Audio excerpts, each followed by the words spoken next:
All right, for more on finance, we're joined by Rod North, Executive Director at Bourse Communications. Rod, always good to see you. Good morning. Morning.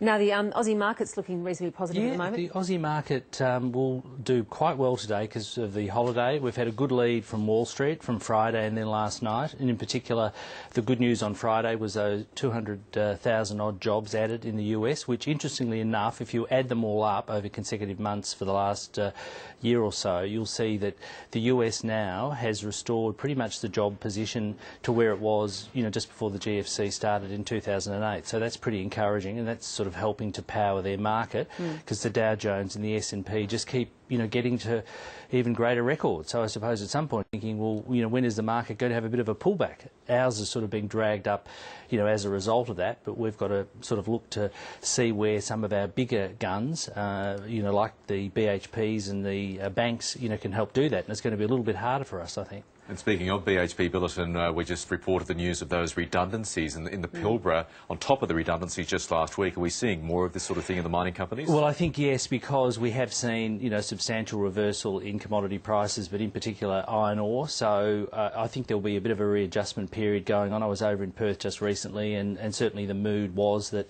we'd probably see a few more companies, cut back, only because, we've seen commodity prices drop substantially, and that mining and resource boom that we enjoyed for many years is sort of tapering now until it gets some more life, perhaps, in another part of the cycle. Now, there's some interesting news on the very well publicised Wolf of Wall Street, Jordan Belfort, who, of course, was sensationally interviewed on Australian television of his visit to this country. It didn't go so well.